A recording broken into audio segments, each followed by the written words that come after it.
We're in week 2 now, and week 2 is entitled Writing as a Vocation. So here we go, becoming a writer. It may be my vocation in the future, we'll see.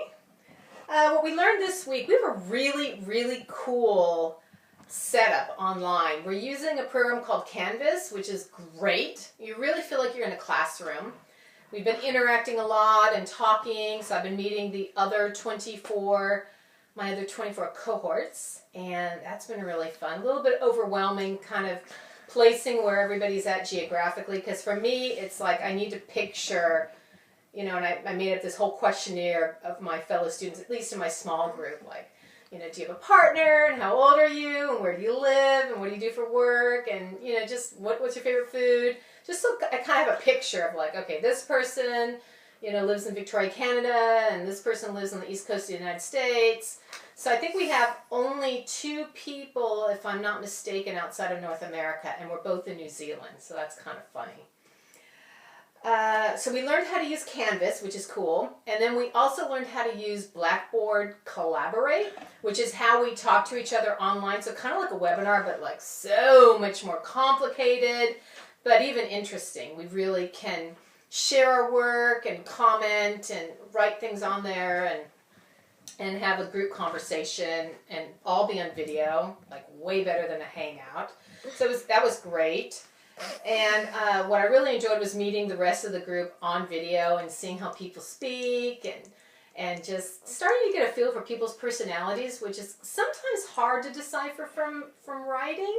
It's not, there's a side that we see when somebody writes and we get an idea of how they are, but when you meet them in person, it's actually a little bit different. So our big discussion this week when we're talking about writing as a vocation is we were discussing writer anxiety, and that was really interesting because, for someone like me who I would never call myself a writer, but I really want to be, and would kind of like to hang out with those cool writers.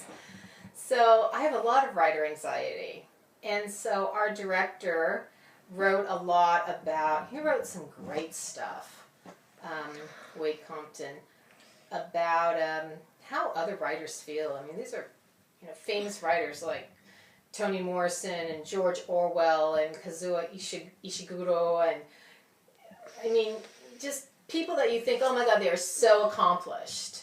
And, George Orwell, the author of 1984, you would never think there's an insecure bone in his body. But he was insecure, and lots of artists are insecure. And it's, for me, just kind of getting started on this, it's so reassuring to hear people that I really admire who just weren't really sure of their work. They didn't know if anyone would like it or get it. And so I feel a little less afraid of this whole thing. Like, okay, that's a normal way to feel. And I thought it's something that I'm really interested in. And, one of the common things that people feel is that I'm not a real writer. I'm not a writer. I don't have anything special to say. Who's interested in my story? And I think when you're writing a memoir, those feelings are just amplified.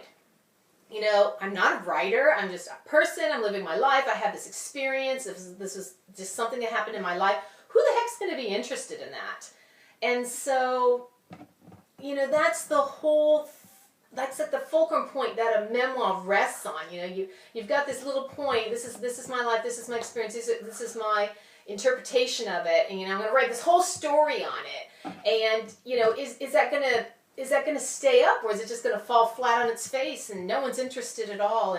And so I think for me, I always have a plan B with stuff. And so for me, my real focus is writing this story for myself, because I feel like of everything in my life, I learned so much from this. It completely turned my life upside down and changed the way I feel and the way I look at things so much. And I grew from it, and I was ripped apart by it. And so for me, I just want to kind of get all that down in a story, and I want to write that for me. So when I look back on that someday, I go, wow, that's how I felt. That's what I learned. That's where I made this shift. And so if no one reads it or likes it or is interested in it or whatever, publishes it, I mean, God, I'm not even thinking that far ahead. I don't even care because I just want to do it and I want to finish it. And I've started many, many, many, many things in my life and haven't finished them. And so this is something that I really want to finish for myself, for my own self-growth and for the experience of having done it. And so that whole thing about I'm not a real writer, that's imposter syndrome. And I have that big time. And I think it's something that I have struggled with, you know, ever since I became an adult. You know, am I this? Am I that? Am I really this? I mean, should I call myself that? And I took an art class last year when we were living in Malaysia. It was a cartooning class, and it was a year and a half. And I would have never ever called myself an artist at all. I've tried to write many times, did the artist way, drawing on the right side of the brain, left side of the brain, and have wanted to for so long. And I finally did it, and that changed. I would say that there's a small part of me that is an artist, and now I want a small part of me to be a writer.